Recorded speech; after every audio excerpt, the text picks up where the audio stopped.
Principal, Monsieur le député de Terrebonne. Merci, Monsieur le Président. Voici une autre raison qui explique pourquoi nous avons demandé la démission du ministre de l'Environnement lors du Beluga Gates. La semaine dernière, le Parti québécois demandait au ministre de l'Environnement de suspendre l'autorisation donnée à la Ville de Montréal pour déverser 8 milliards de litres d'eau usée dans le fleuve Saint-Laurent.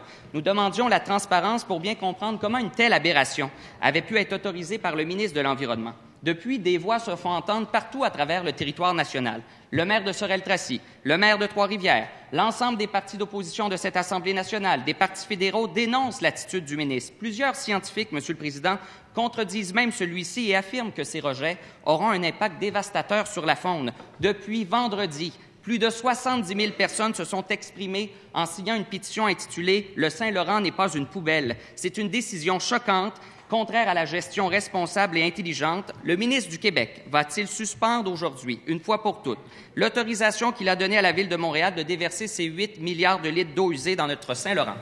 Monsieur le ministre de l'Environnement. Merci, Monsieur le Président.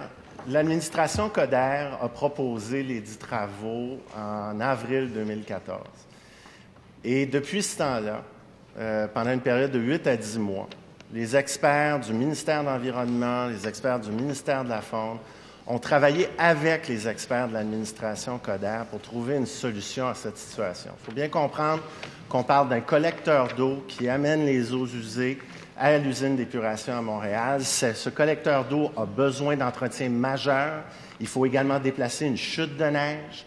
On a regardé toutes les options possibles. Le ministère de l'Environnement a recommandé et a imposé des conditions à la Ville de Montréal pour limiter les dégâts. Et il faut comprendre que ce n'est pas une situation idéale. Mais vu les circonstances et vu le fait que si on ne fait pas ces travaux-là, c'est l'usine d'épuration même qui est en danger, on a dû prendre une décision qui minimise les impacts sur l'environnement. Et quand on parle de la science, Monsieur le Président, je vais citer la directrice de la chaire industrielle du Conseil de recherche en sciences naturelles et en génie du Canada en traitement des eaux potables de l'École polytechnique de Montréal, Mme Michèle Prévost, qui a dit clairement qu'il n'y a... En complémentaire, Monsieur le député de Terrebonne. Monsieur le Président, la responsabilité du ministre, c'est de défendre l'environnement. Sur quoi se base-t-il au juste pour dire que les risques seront minimes et acceptables dans le cas de cette situation?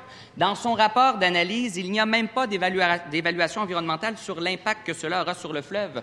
On veut savoir sur quel avis il se réfère lorsqu'il dit de tels propos. On veut avoir la démonstration qu'il a demandé des solutions de rechange à la Ville de Montréal. Ce qu'on veut du ministre, Monsieur le Président, c'est de la transparence, qu'il suspende l'autorisation et qu'il dépose les avis sur lesquels il se base pour affirmer de telles choses. Monsieur le ministre de l'Environnement. Monsieur le Président, je vais répéter la citation. Donc, Mme Michèle Prévost, directrice de la chaire industrielle du Conseil de recherche en sciences naturelles et en génie du Canada, en traitement des eaux potables de l'École polytechnique de Montréal, dans Le Devoir, le 3 octobre 2015, dit « Il n'y a pas d'autre solution ». Nous avons travaillé avec l'administration Coder. Nous avons travaillé de façon responsable. L'administration Coder a pris ses responsabilités, a proposé des travaux.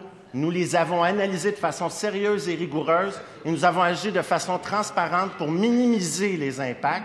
Ce n'est pas la solution idéale, mais c'est la meilleure solution dans les circonstances, Monsieur le Président. Deuxième complémentaire, Monsieur le député de Terrebonne. Merci, Monsieur le Président. Monsieur le Président, le ministre de l'Environnement est sur le point d'autoriser le déversement de 8 milliards de litres d'eau usée dans notre Saint-Laurent, qui est notre patrimoine commun. Le rapport d'analyse sur lequel il se base n'a aucune crédibilité parce qu'il ne fait pas mention des impacts qu'aura ce déversement sur l'environnement, sur les villes qui sont en aval justement du fleuve et aussi sur les écosystèmes qu'on y retrouve. Ce qu'on veut savoir, c'est si le ministre va suspendre temporairement cette autorisation afin de rendre public l'ensemble des documents.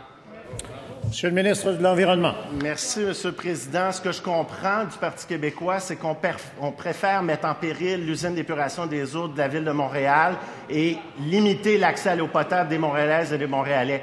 Je vous ferai remarquer, Monsieur le Président, que depuis mercredi qu'on a fait l'annonce, qu'on a rendu nos documents publics vendredi, ni le Parti québécois ni la CAQ n'ont proposé de solution alternative viable, Monsieur le Président.